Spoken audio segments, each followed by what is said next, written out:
جو اعتماد ایک 40-45 سالہ شخص کے اندر پیدا ہو جاتا ہے وہ 18-20 سال کے بچے کے اندر نہیں ہوتا ہے، کیونکہ اس کا علم تجربہ کم ہوتا ہے. لیکن یہاں پر قرآن مجید ایک عجیب نقشہ پیش کرتا ہے کہ وہ نوجوان جب اس بادشاہ کے دربار میں پورا دربار ہے، بادشاہ کا جاؤ جلال ہے. یہ نوٹ کیجئے، کوئی میڈیا نہیں ہے، کوئی آسما جہانگیر نہیں ہے، وہاں پر صرف بادشاہ نے ایک آنکھ کا اشارہ کرنا ہے اور گردن ادھر پڑی ہونی ہے. ود ان نو ٹائم یہ ماحول ہے. ایک آج کے دیندار ہیں، اوپر سے آئیں، نیچے سے آئیں، دائیں سے کوڑے دیں، بائیں سے چھیڑیں، ان کے دل کی بات باہر نکل کے ہی نہیں دیتی. ایک وہ اللہ کے بندے ہیں، بادشاہ کے دربار میں کھڑے ہیں، اور جہاں گردن فوراً اڑنے کا امکان ہے. اب سنیے، سب سے پہلی بات یہ کہ اللہ تعالیٰ ان کے ساتھ تھا، اس کا نتیجہ یہ نکلا وَرَبَطْنَا عَلَىٰ قُلُوبِهِمْ، ان کے دلوں کو ہم نے مضبوط کر دیا. بندہ مومن کو اپنے اوپر بھروسہ نہیں کرنا چاہیے میں دجال کا مقابلہ کر لوں گا، میں وقت کے جابروں کے مقابلے میں کھڑے ہو کے پورے زور سے اپنی دعوت پیش کر لوں گا. اے اللہ استقامت دینا. اللہ نے ان کو استقامت دے دی. وَرَبَطْنَا عَلَىٰ قُلُوبِهِمْ، ان کے دلوں کو ہم نے جوڑ دیا، مربوط کر دیا. اس کام جب وہ کھڑے ہوئے، یعنی بادشاہ کے سامنے کھڑے ہوئے تو دل ہم نے مضبوط کیے، تو وہ اس کے کہنے کے قابل ہوئے. انہوں نے کہا ربنا، ہمارا رب، رب السماوات والارض. اس میں کچھ انڈرسٹوڈ ہے. یہ ان بے وقوفوں کے رب تم ہو، ہے یہ کہ نہیں؟ ان بے وقوفوں کے رب تم ہو، ہمارا رب رب السماوات والارض ہے. آگ لگ گئی ہوگی بادشاہ کو، اور درباری سب نے تلواریں نکال لی ہوں گی. لن ندعو من دونہ الہا، ہم اس کے سوا کسی اور. دیکھیے مثبت انداز میں بھی کہہ رہے ہیں، منفی انداز میں بھی کہہ رہے ہیں. لگی لپٹی کوئی نہیں، گول مول ہے ہی نہیں، مصلحت کوئی ہے ہی نہیں. بلکہ اگر بادشاہ کو پہلی بات سمجھ نہ آئی ہو تو ذرا منفی سلبی انداز میں بھی سمجھا دیتے ہیں، اس کے سوا ہم کسی الہ کو نہیں مانتے. یہ ہوتے ہیں وہ امامان برحق کے جن کی پیروی کی جانی، جو اس انداز میں بات کر سکتے ہوں. ایسی چوں چنا کرنا کہ جس کا یہ مطلب بھی نکل جائے، وہ مطلب بھی نکل جائے، جدھر چاہو کھینچ کے لے جاؤ. ٹھیک ہے، ان سے کچھ کسی درجے کی رہنمائی لی جا سکتی ہے، امام نہیں بنایا جا سکتا. یہ ہے امامت کی شان. لن ندعو من دونہ الہا لقد قلنا، اگر ہم ایسا کہیں اذن تو ایسی صورت میں شططا، ہم بھی بے وقوف ہو جائیں گے. تم تو ہو ہی، ہم بھی کہہ بیٹھے تو بے وقوف ہوں گے، احمق ہوں گے. اس پر بھی بس نہیں کی کہ یہیں رک جاتے، چلیں بات پوری ہو گئی، اب کیا کسر رہ گئی تھی بات کہنے میں. نہیں، ہؤلاء قومنا، یہ جو بے وقوف ہماری قوم ہے، اتخذوا من دونہ آلہہ، اس الہ ارض و سما کو چھوڑ کر اور اس نے معبود بنا لیے ہوئے ہیں. لولا یاتون علیہم بسلطان بین، اس پر یہ کوئی روشن دلیل کیوں نہیں لے کے آتے؟ دیکھیے شروع کہاں سے ہوا تھا، ما لہم بہ من علم ولا لآبائہم، ان کو اپنے فلسفوں کے لیے کوئی حقیقی بنیاد ان کے پاس ہے ہی نہیں، ٹامکٹوئیاں مار رہے ہیں. تو وہ بھی اپنی قوم کو یہی کہہ رہے ہیں کہ تم نے جو اللہ کو چھوڑ کر اور معبود بنا لیے ہیں، یہ اٹکل پچو کے تیروں کی بنیاد پر بنائے ہیں، تامک ٹوئیاں ہیں ساری، اس کے لیے کوئی بین دلیل تمہارے پاس کیوں نہیں ہے؟ یہ ہے وہ بنیادی سبق کہ جو ان سے ہمیں ملتا ہے کہ جب ان کو اللہ نے ہدایت دے دی، اب وہ ہدایت بیان کرتے ہوئے کسی بھی جگہ پر گھبرائے نہیں. حق کو بیان کرنے میں کوئی مصلحت نہیں. دیکھیے ایک چیز یہ ہے کہ آپ نے اقدام کرنا ہے. اقدام کرنے سے پہلے آپ اپنی طاقت کا جائزہ لے لیں کہ آپ اس قابل ہیں کہ نہیں ہیں. لیکن ایک دوسری چیز ہے، آپ نے حق بیان کرنا ہے، اور حق بیان کرنے کے لیے صرف آپ نے یہ دیکھنا ہے کہ آپ کے منہ میں زبان ہے یا نہیں. بس. اور اس چیز کو کہا گیا کہ سب سے بہترین جہاد اس کا ہے جس نے ظالم بادشاہ کے سامنے کلمہ حق بیان کیا. تو دجال کے سامنے بھی وہی کھڑا ہوگا جس کے اندر یہ جرت رندانہ ہو کہ وہ حق بات کہہ سکتا ہو. اب اس کے بعد وہ تفصیلات ہیں کہ اللہ تعالیٰ نے ان کو کیسے 300 سال تک سلائے رکھا, وہ کتنے تھے, اس وقت کیا جھگڑا تھا. میں اس وقت ان باتوں میں نہیں جا رہا. جو اس دجالیت کے دور کے لیے ہمارے لیے اصل سبق تھا وہ ہمارے پاس آ گیا. اب اس میں ایک چیز اور بھی پنا ہے کہ جب بادشاہ نے فیصلہ کر لیا ان کو مارنے کا, ظاہر ہے قید ہوں گے جیسے بھی, لیکن یہ کہ جیسے میں نے کہا کہ اونچی کلاس کے خاندانوں کے تھے تو کسی نے ان کو نکال دیا, وہ وہاں سے نکل گئے. کوئی آیا ہوگا بزرگ جو درباری کا بندہ ہوگا جسے پتا ہوگا, آخر حضرت موسیٰ کے پاس بھی تو کوئی آیا تھا نا کہ دربار میں یہ معاملے چل رہے ہیں, نکل جا, تو کوئی ہمدرد ہوگا جس نے نکال دیا. اب وہ جا کے غار میں بیٹھ گئے. غار میں اللہ نے جب انہیں پہنچا دیا تو وہاں پر ایک عجیب بات ہے کہ جب غار میں جا کے انہوں نے پناہ لی تو فقالو, انہوں نے دعا کی, ربنا آتنا من لدنک رحمہ, اے ہمارے رب خاص اپنے پاس سے ہمیں رحمت سے نواز. یہ کون سی رحمت مانگ رہے ہیں؟ ہم جو سانس لے رہے ہیں وہ سانس ہمارے لیے فائدہ مند ہو رہی ہے, یہ بھی اللہ کی رحمت ہے کہ نہیں ہے؟ ہم جو نوالا کھا رہے ہیں وہ غذا بن رہی ہے, زہر نہیں بن رہی, یہ بھی اللہ کی رحمت ہے کہ نہیں؟ یہ کون سی رحمت مانگ رہے ہیں؟ یہ خصوصی رحمت, لدنی رحمت مانگ رہے ہیں. یہ لدنی رحمت کون سی ہوتی ہے؟ جو آگ سے ابراہیم کو زندہ نکالتی ہے, جو زکریا کو بڑھاپے میں بیٹا دیتی ہے, جو عام دنیاوی اصول سے ہٹ کر ہوتی ہے. یہ رحمت لدنی ہوتی ہے. من لدنک رحمہ, اے اللہ ہم تیرے خاص کام کے لیے کھڑے ہوئے ہیں, تو ہم پر اپنی خاص رحمت فرما دے.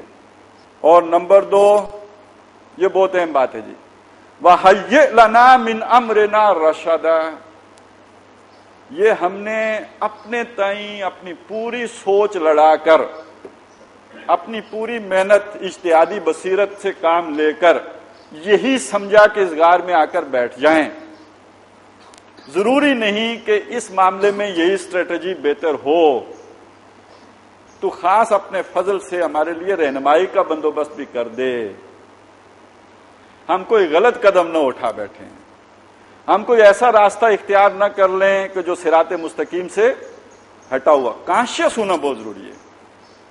اور اس وقت ہم ایک غلطی کر رہے ہیں, ہم سے مراد یہ بحیثیت امت, ہمارے سامنے جو راستہ آتا ہے بغیر اس اسپرٹ کو استعمال کیے, یہ جو یہاں اصحاب کہف کی اسپرٹ ہمیں نظر آ رہی ہے, ہم اس راستے پر چھلانگ لگا دیتے ہیں. وہ انتخابی سیاست کا راستہ نظر آئے تو, یا کلاشنکوف کا راستہ نظر آئے تو, جس بندے کے دل میں بھی وہ جذبہ پیدا ہو جائے جو اصحاب کہف کے دل میں پیدا ہوا, بادشاہ کے سامنے کھڑے ہونے کا, ظلم کے خلاف, دجال کے خلاف, طاغوت کے خلاف کھڑے ہونے کا, اس کو اپنے رب سے اس کا صحیح طریقہ کار بھی مانگنا چاہیے. وَحَيِّئْ لَنَا مِنْ أَمْرِنَا رَشَدًا, ہمارا امر ہو گیا نا. اب یہ امر کیا ہوتا ہے؟ دین. یہ جو دین ہم نے اختیار کیا, اس دین میں ہمارے لیے رشد کا سامان پیدا فرما دے. یہ نہ ہو کہ دین کی بنیاد پر ہم کسی غلط پگڈنڈی پہ چڑھ جائیں. اور فتنوں کے دور میں تو اور زیادہ دلگیری کے ساتھ اللہ سے یہ مانگنا چاہیے کہ اللہ ہمیں رشد کا راستہ دکھا دے تاکہ ہم اس پر چڑھیں. اور ہمارے لیے تو بہت آسان ہے, لقد کان لکم فی رسول اللہ اسوۃ حسنہ, وہ ہمارے سامنے بھی ہے. اور محترم ڈاکٹر اسرار احمد صاحب نے جس طرح اس کو ہمارے سامنے کھول کر بیان بھی کر دیا ہے, اب اس پر تو ہمیں خاص طور پر اللہ کا شکر ادا کرنا چاہیے. ہمیں ایک کنوکشن ہونی چاہیے, ایک اعتماد ہونا چاہیے. اور دیکھیے کتنا محفوظ راستہ ہے کہ ہمارے ہاتھوں کسی کو کم از کم گزن تو نہیں پہنچے گی نا. ہاں, ایک بات بتانا اس میں بھول گیا کہ اس دجال کا مقابلہ کرنے کا ایک انداز یہ بھی ہو سکتا ہے کہ آپ اس کے سامنے سے ٹل جائیں, لیکن دعوت پوری پہنچانے کے بعد. اگر آپ دعوت پہنچائے بغیر ہی مسلم سوسائٹی سے ہجرت کی سوچ رہے ہیں, غاروں میں جانے کی سوچ رہے ہیں, بکری پکڑ کے جو ہے وہ پہاڑ پہ چڑھنے کی سوچ رہے ہیں, تو یہ فراریت ہے. یہ اصحاب کہف کی سنت نہیں ہے. اصحاب کہف کی سنت یہ کہ جب آپ کے لیے اس سوسائٹی میں رہنا محال ہو جائے، آپ کی جان جانے کا اندیشے پیدا ہو جائیں، اب آپ اس سوسائٹی سے نکل کر اپنے لیے کوئی بیس کیمپ، کوئی القاعدہ بنا سکتے ہیں، اس سے پہلے نہیں۔ ہاں بنا سکتے ہیں۔ اچھا، اس بیس کیمپ کیسے کیسے صورتیں ہوں گی؟ وہ جا کے کاف میں بیٹھ گئے اور ہندوستان میں علماء جا کر مدارس میں بیٹھ گئے، یہ کاف ہی کی صورت ہے۔ اسی لیے اسلام کی نشت ثانیہ میں ڈاکٹر صاحب نے اس کو لکھا تھا کہ بقول مولانا مناظر حسن گیلانی اتباع اصحاب کاف میں وہ اپنے قال اللہ اور قال رسول میں لگے۔ اس کے بعد ایک اصولی ہدایات آ گئی، گویا اس سبق کا، اس پورے قصے کا اللہ کی نگاہ میں سبق آموز پہلو کیا ہے، اس سے سبق کیا نکلنا چاہیے، وہ یہ نمبر 1، یہ اب حضور سے خطاب ہے، اور حضور کے حوالے سے جب قرآن میرے پاس آ گیا تو جو قرآن کا قاری ہے اس سے خطاب ہے، وَاتْلُ مَا أُوحِيَ إِلَيْكَ مِنْ كِتَابِ رَبِّكَ۔ اب کوئی کاف نہیں ہوگی جس دور میں ہم محمد الرسول اللہ کو بھیج رہے ہیں، اس میں کوئی ایسا پہاڑ نہیں ہے جو سیٹلائٹ کی نگاہ سے اوجھل ہو اور پٹواری کے رجسٹر سے غائب ہو۔ تو اصحاب کاف کی ایک اور صفت بیان ہوئی تھی قرآن نے کی، اصحاب کاف والرقیم، اور رقیم کا ایک ترجمہ یہ کیا گیا ہے، ایک تو یہ کیا گیا کہ وہ تختی جو خزانے میں رکھی ہوئی تھی، لیکن ایک ترجمہ یہ کیا گیا ہے کہ یہ صاحب کتاب تھے، یہ جو نکل کے گئے تو اور اسباب ساتھ لے کے نہیں گئے بلکہ کتاب ساتھ لے کے گئے کہ اس کو پڑھیں گے۔ اور ویسے بھی بندہ مومن کے لیے مشکل حالات میں اس کے جو، یوں سمجھ لیجئے کہ اس کے لیے جو سہارے کی چیز ہوگی وہ کیا ہوگی؟ کتاب اللہ۔ یہی دعا ہے جو حضور صلی اللہ علیہ وسلم مانگا کرتے تھے، ان تجعل القرآن ربیع قلبی و نور صدری و جلاء حزنی و ذہاب ہمی و غمی۔ تو گویا ایسے غم والے حالات میں آپ کے لیے سب سے بہترین چیز اللہ کی کتاب ہوگی۔ تو گویا وہ اصحاب کاف بھی تھے اور اصحاب کتاب بھی تھے۔ اے محمد صلی اللہ علیہ وسلم کی امتیوں، تمہارے لیے تو اب کیا شے ہے؟ یہ کتاب ہی ہے۔ تو وَاتْلُ مَا أُوحِيَ إِلَيْكَ مِنْ كِتَابِ رَبِّكَ، ایسے حالات میں مضبوطی سے تھام لو کس کو؟ کتاب کو۔ اب وہ ساری حدیثیں بھی ذہن میں لے آئی ہیں جو اس قرآن مجید کی عظمت اور اس کو تھامنے کے باب میں آئی ہیں۔ ویسے تسلی بھی دی، لا مبدل لکلماتی، اللہ نے تم سے نصرت کا وعدہ کیا ہے۔ یہ تمام چال بازیاں، یہ سارے مکر، یہ ساری طاقتوں کا ظہور اللہ کے ارادے کو اور اس کے کلمے کو تبدیل نہیں کر سکتا ہے۔ ناسٹروڈیمس کی پیشن گوئیاں دکھاتے ہیں، لیکن ساتھ پہلے یہ کہتے ہیں کہ ناسٹروڈیمس نے کہا کہ یہ آنے والے حالات ہیں، لیکن انسانی کوشش سے ان کو تبدیل بھی کیا جا سکتا ہے۔ وہ انسانی کوششیں ہو رہی ہیں جو اس وقت ہو رہی ہیں، لیکن قرآن یہ کہتا ہے کہ نہیں، جو اللہ نے لکھ دیا پکی پنسل سے، اس کو دنیا کی کوئی طاقت جو ہے وہ مٹا نہیں سکتی۔ لا مبدل لکلمات اللہ، وہ تو ہو کے رہنا ہے، اللہ کا دین ہی غالب ہونا ہے ان کی تمام کوششوں کے باوجود، یہ یقین رکھو، یہ یقین ہمیشہ رہے۔ اور دوسری بات اور بھی سوچ لو کہ دنیا کی ناہمواریوں سے، مشکلات سے، عدم موافقت سے یا زیب و زینت حیات دنیاوی کی کشش کی وجہ سے اس راستے سے اگر بھاگ گئے اور تم یہ سمجھو کہ ہم کسی کی دوستی اختیار کر کے بچ جائیں گے، وَلَن تَجِدَ مِن دُونِهِ مُلْتَحَدًا، تم اللہ کی چنیدہ قوم ہو، تمہیں اللہ نے مسلمان کے گھر میں پیدا کیا، اس نے چنا تمہیں، هُوَ اجْتَبَاكُمْ، اور اگر تم نے دوسروں کو دوست بنایا تمہیں کوئی پناہ گاہ نہ ملے گی۔ اور یہ ہو رہا ہے ہمارے ساتھ۔ اس سے آگے اہل ایمان کو ایک اور بڑی زبردست نصیحت کی،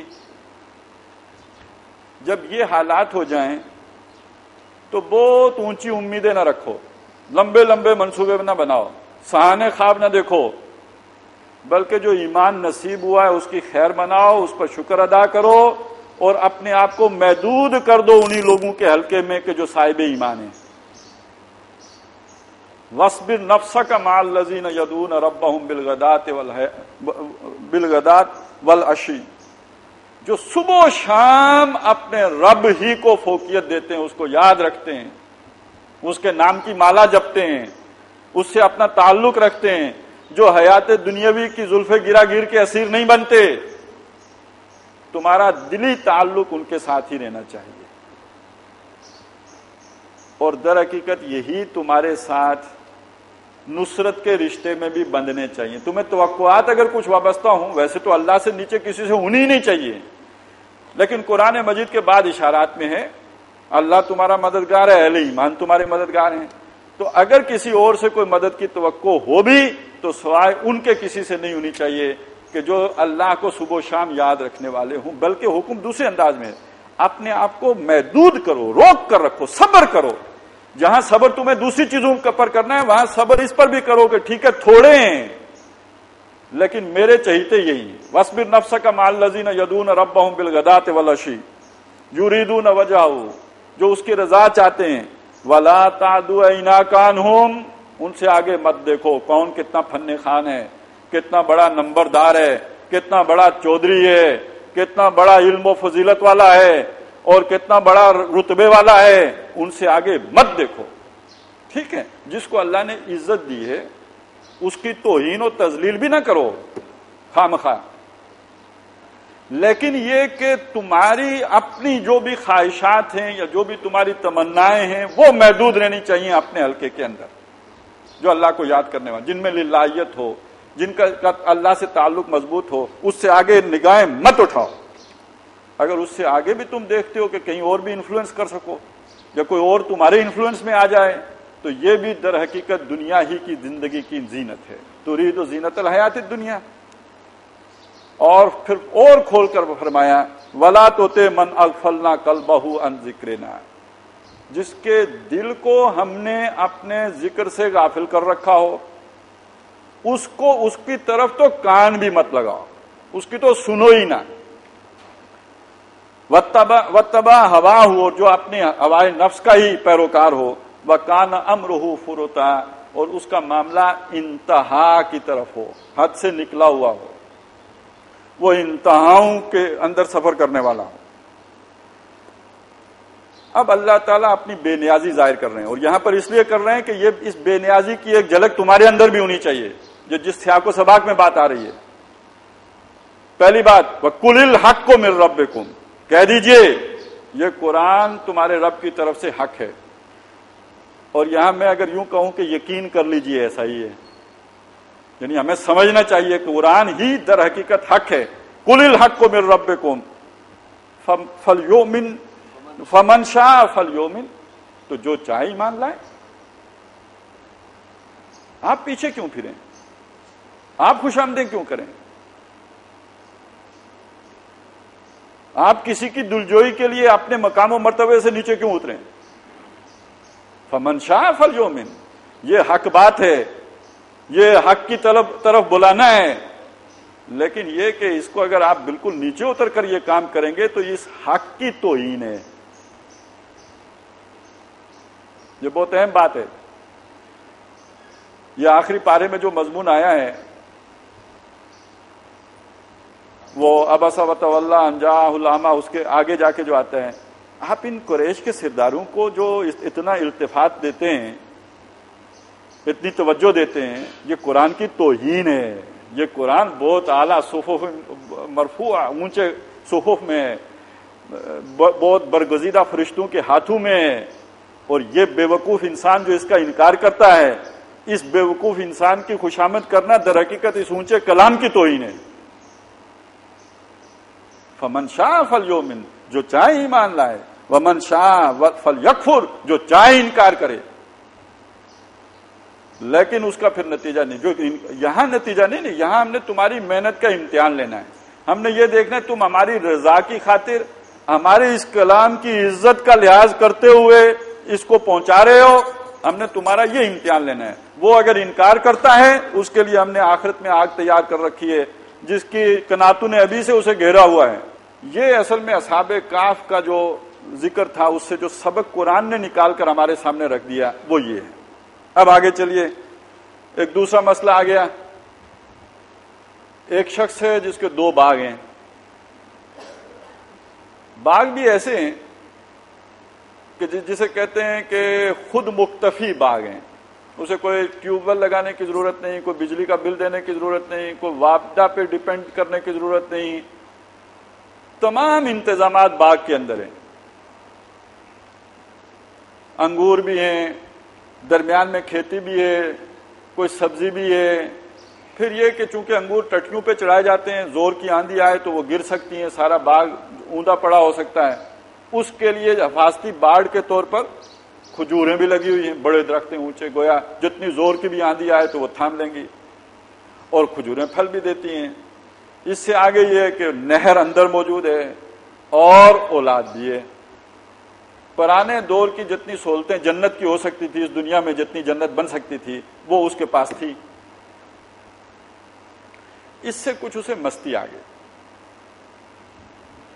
جیسے خدا جب حسن دیتا ہے نزاکت آ ہی جاتی ہے، اسی طرح دنیا میں جب انسان کو کوئی حیثیت ملتی ہے تو نخرہ آ ہی جاتا ہے. اس میں بھی نخرہ آ گیا. اب یوں سمجھے اس کا کوئی کلاس فیلو تھا جو زندگی کی اس دوڑ میں بہت پیچھے رہ گیا، لیکن اس پر کچھ اور حقائق منکشف ہو چکے تھے.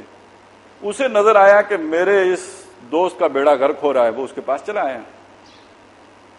اگرچہ کہ کسی وقت کلاس فیلو تھے، ٹاٹ پہ اکٹھے بیٹھے ہوں گے یا جو بھی اس دور کی دوستی رہی ہوگی، لنگوٹیے یار تھے، لیکن اب زمین و آسمان کا فرق ہے.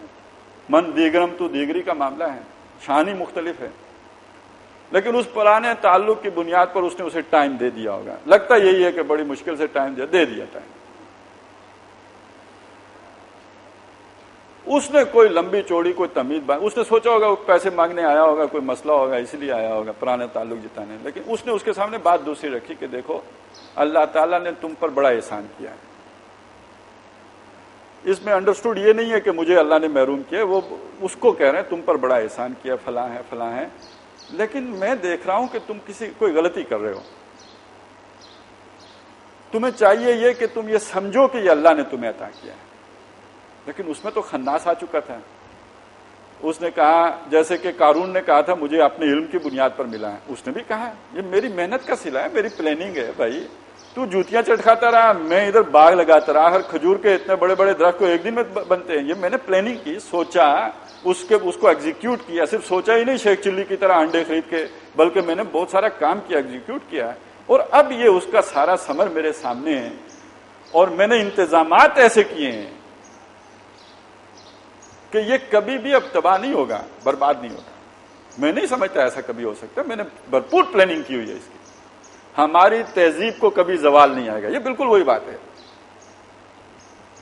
اس نے بھی پریمپٹ کر کے سارا کچھ اپنے انتظامات مکمل کر لیے تھے. اب یہ جو حقیقت جانتا تھا، جو اصل دنیا کے حقائق سے واقف تھا، اس نے اسے بتیرا سمجھایا. اس نے اسے صاف صاف جواب دے دیا کہ بھائی میں کسی خدا ودا کو نہیں مانتا. ہاں بالفرض محال اگر کوئی آخرت ہو بھی گئی، اول تو ہو نہیں سکتی، ہو بھی گئی تو مجھے وہاں پر اس سے بہتر ملے گا. کیوں؟ اس لیے کہ تم کہتے ہو آخرت ہوگی اور وہ بہت بہتر زندگی ہے. تو اس گھٹیا زندگی میں اگر خدا ہی دیتا ہے تو اس نے تو مجھے تم سے بہت اعلیٰ دیا ہوا ہے، تو اس بہتر زندگی میں اس سے بھی اعلیٰ دے گا. اب یہ تھی اس کی ساری سوچ. اور لگتا یہ ہے کہ اس نے اس اللہ کے بندے کی، اس فقیر کی کوئی توہین بھی کی ہوگی، جس پر اس کے دل سے یہ بات نکل گئی کہ ہو سکتا ہے، حالانکہ یہ اس کا مقام نہیں تھا کہ وہ یہ کہتا، لیکن کوئی اس کے دل کو تکلیف پہنچی، کوئی ہے کہ جو اس کے دل سے نکلی کہ ہو سکتا ہے کہ تمہارے باغ کو اللہ تباہ کر دے اور مجھے تم سے بہتر باغ عطا کر دے. قرآن کے الفاظ سے تو یوں لگتا ہے کہ بس اس کا کہنے کی دیر تھی اور اس کے باغ کا پھل سمیٹ لیا گیا اور وہ ویران میدان، اور یہ لگا اپنا ہاتھ ملتا رہ گیا کہ میں نے تو جو خرچ کیا تھا اس سے بھی محروم ہو گیا. اور اسے سمجھ آ گئی کہ یہ در حقیقت میں نے اپنے رب کے ساتھ شریک کیا ہوا تھا اس باغ کو. الہ بنا، یہ جو بٹر صاحب سمجھا رہے تھے نا کہ ہر انسان کا ایک رب ہوتا ہے، اس رب کے لیے محنت کرنے کے لیے دعا کروانے کی ضرورت نہیں پیش آتی. رب کے لیے انسان از خود محنت کرتا ہے. مسئلہ یہ ہے کہ اس نے رب بنایا کس نے؟ اس نے باغ کو رب بنایا تھا، اس کے لیے محنت کر رہا تھا. جس نے دکان کو رب سمجھا وہ دکان کے لیے کوئی دعا نہیں کرواتا، خود اٹھ کے چلا جاتا ہے. جس کی نوکری رب ہے بامر مجبوری کرتا ہی رہتا ہے. جس کا رب رب السماوات والارض ہے، تو وہ دلی محبت کے ساتھ اس کی فرما برداری کرتا رہتا ہے۔ تو اب اسے احساس ہو گیا کہ اصل رب تو وہی ہے جو اس فقیر کا رب تھا۔ اس نے توبہ کی، کہا کہ کاش میں نے اپنے رب کے ساتھ کسی کو شریک نہ کیا ہوتا۔ اس کو آپ لے آئیے اس دجالی دور پر۔ اس نے بھی جنت بنائی، 2 باغ بنائے، کہتے ہیں شداد نے بھی جنت بنائی تھی، لیکن جو جنت آج کا انسان بنا لیتا ہے وہ تو شداد کو نہ میسر تھی، نہ اس باغ والے کو میسر تھی۔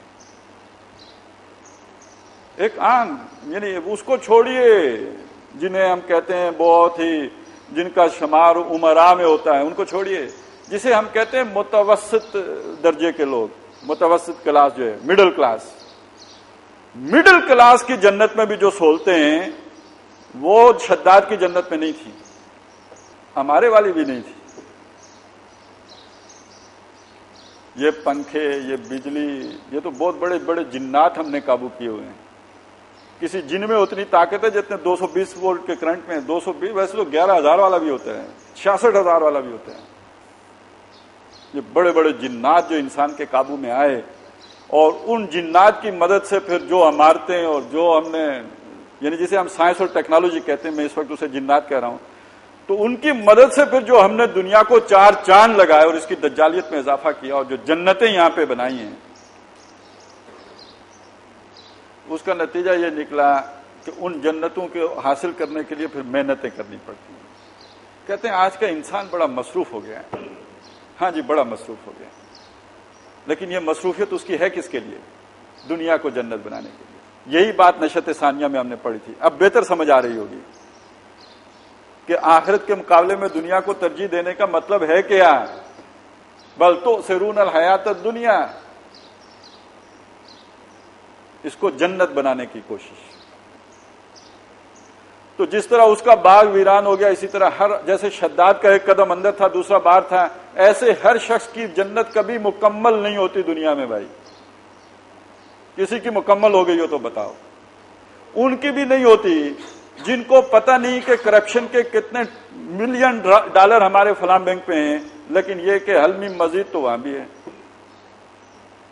لوگ تو حیران کرتے ہیں، سچ کہتے ہیں کہ جھوٹ کہتے ہیں پتہ نہیں، سنا ہے ڈیزل میں بھی حصہ ہے، جو موبائل فونوں میں بھی حصہ ہے، کدھر کدھر حصہ ہے۔ آدمی حیران ہو جاتا ہے کہ حرص و حوث کی بھی کوئی حد ہے۔ اور یہی بات اللہ کے نبی صلی اللہ علیہ وسلم نے فرمائی تھی کہ انسان کا، بنی آدم کا معاملہ عجیب ہے کہ اس کے پاس اگر سونے کی بھری ہوئی ایک وادی ہو تو اس کی خواہش ہوگی ایک اور ہو۔